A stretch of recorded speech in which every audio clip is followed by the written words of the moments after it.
Before we delve into one of ancient Egypt's most enigmatic rulers, subscribe to stay updated on fascinating historical mysteries that challenge everything we thought we knew about the ancient world. Hit that follow button and join us on this journey through time. The sun blazed mercilessly over the Egyptian desert in 1887 when a peasant woman, digging for sebac decomposed mud brick, used as fertilizers, stumbled upon something that would shake the foundations of Egyptology. Her spade struck not soil, but clay. Within moments, she unearthed a cache of ancient tablets, covered in strange, wedge-shaped writing. She had discovered the Amarna letters, and with them, evidence of a pharaoh so controversial that his successors had tried to wipe him from existence entirely.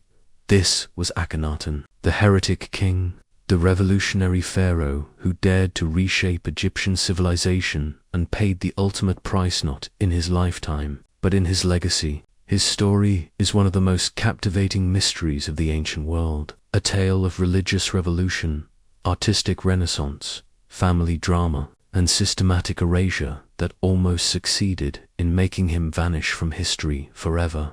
Born as Amenhotep for around 1380 BC, he entered a world of unimaginable wealth and power. Egypt stood at the pinnacle of its glory during the 18th dynasty, controlling an empire that stretched from Nubia in the south to Syria in the north. The royal treasury overflowed with gold, tribute from vassal states, and the profits of extensive trade networks. The young prince grew up in the shadow of his father, Amenhotep III, who had overseen 40 years of unprecedented prosperity and peace. But something was different about this prince. Ancient statues and reliefs show him with an elongated skull, a protruding belly, feminine hips, and spindly limbs, features so unusual that scholars have debated for over a century whether they represent reality, artistic convention, or symbolic meaning. Some suggest he suffered from Marfan syndrome or a hormonal disorder. Others believe these depictions were deliberate distortions meant to convey divine otherness. Whatever the truth, the young man who would become Akhenaten saw the world differently from those around him.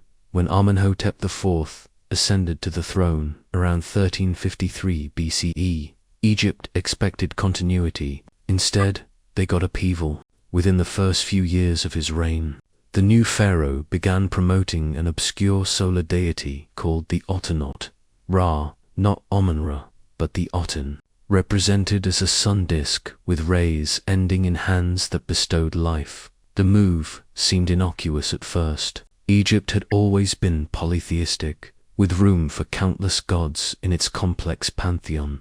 But Amenhotep IV wasn't interested in adding another god to the collection. He wanted to replace them all.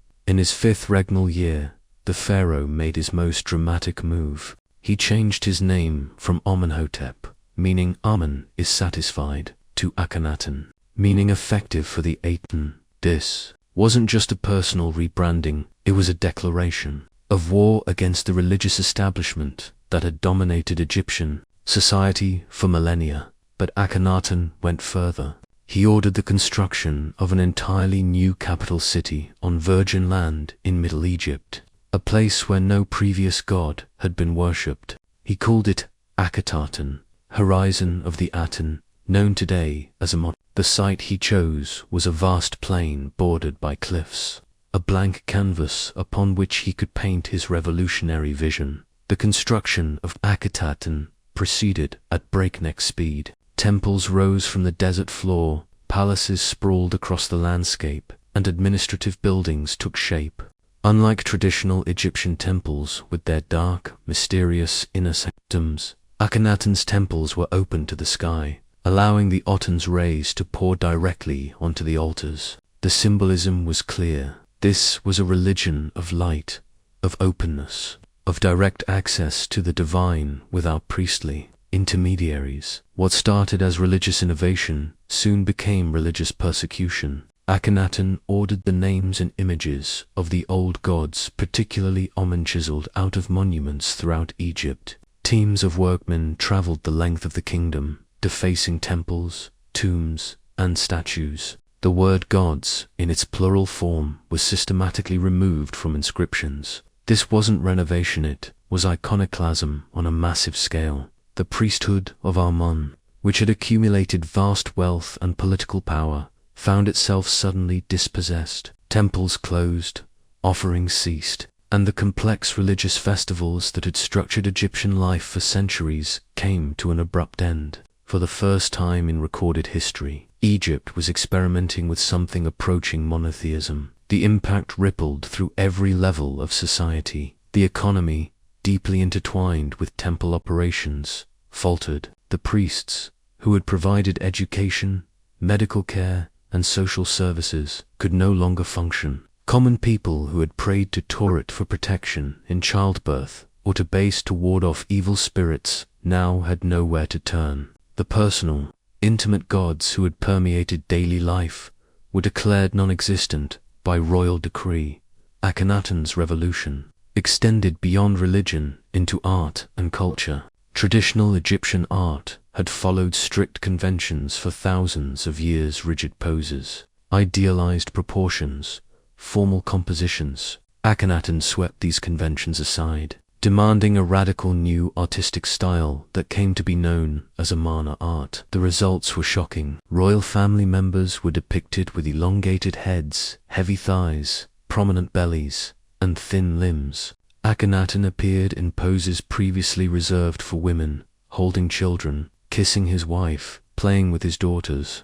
Intimate family scenes replaced the formal presentations of power that had characterized royal art. Some scenes seem almost shocking in their informality. Akhenaten eating a large joint of meat, Nefertiti bouncing a child on her knee, the royal couple embracing. These were real human beings, not remote divine rulers. Whether this represented a more accurate depiction of reality or an equally stylized but different artistic convention remains debated, but it undeniably represented a break from everything that came before. Central to Akhenaten's reign was his queen, Nefertiti, whose name means the beautiful one has come. Her famous bust, discovered in 1912, has become one of the most recognizable images from the ancient world. But Nefertiti was far more than a beautiful face. Evidence suggests she wielded unprecedented power for a queen. She appears in reliefs, performing rituals normally reserved for pharaohs, smiting Egypt's enemies, and wearing the crown of a corrigant. Some scholars believe she may have ruled alongside, or even after, Akhenaten under the name Neferneferutan. The royal couple had 6 daughters, whose births and lives were documented in unusual detail in tomb reliefs. The intimacy and warmth depicted in these family scenes stands in stark contrast to the chaos unfolding beyond the palace walls. While Akhenaten pursued his religious revolution, the Egyptian empire began to unravel. The Amarna letters, those clay tablets discovered in 1887, preserve desperate pleas from Egyptian vassals in Canaan and Syria. City rulers begged for military support as rival kingdoms and internal rebels threatened Egyptian control. "The king's lands are falling away," wrote one vassal. Another warned, "If no troops come in this year, the lands of the king will be lost." Akhenaten's responses were inadequate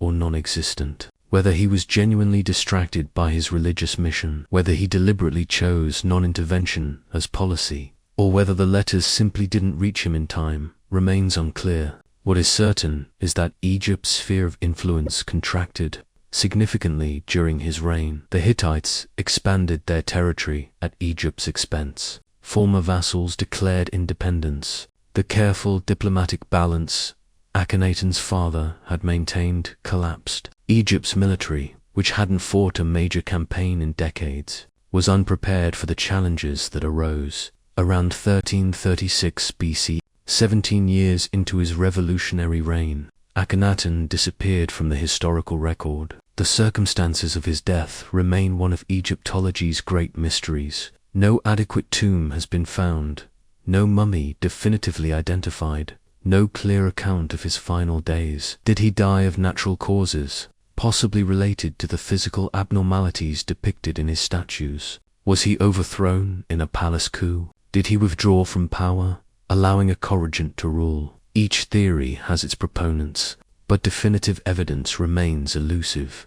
What is clear is that his death triggered a swift and decisive reaction. His immediate successor, possibly his son or son-in-law, initially took the name Tutankhaten, living image of the Aten, but quickly changed it to the name we know, Tutankhamun. The boy king abandoned Akhenaten and returned the court to Thebes. The old gods were restored, the temples reopened, the priesthood reinstated, but restoration wasn't enough. Akhenaten's successors, particularly the general Horemheb, who eventually seized the throne, undertook a systematic campaign to erase the heretic pharaoh from history. The campaign was thorough and almost succeeded entirely. Akhenaten was abandoned, its buildings dismantled, its stones carted away for use in other projects. The beautiful palaces and temples were left to the desert winds. The city that had housed perhaps 30,000 people at its peak became a ghost town. Akhenaten's name was chiseled out of king lists. His monuments were defaced or destroyed.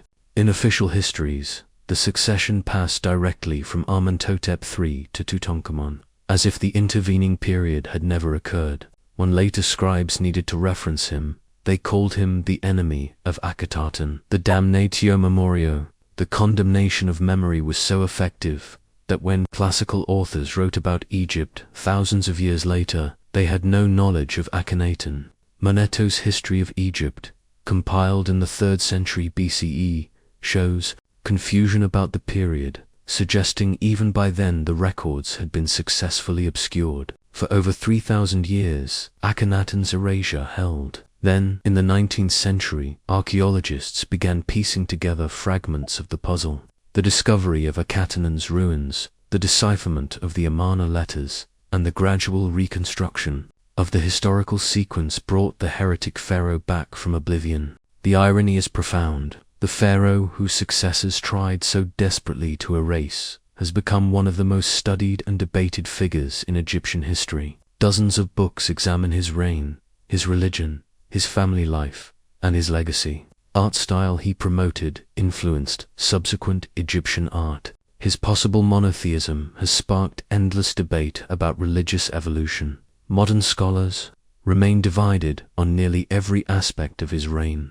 Was he a visionary ahead of his time, or a fanatic who nearly destroyed his kingdom? Was Atenism genuine, monotheism, or merely extreme henotheism? Did he suffer from a physical disorder, or were the artistic depictions symbolic? Was he overthrown, or did he die peacefully? Some see him as a romantic figure, philosopher-king, pursuing an idealistic vision against the forces of conservative tradition. Others view him as a dangerous radical whose narcissistic obsessions damaged Egypt's economy, military, and social fabric.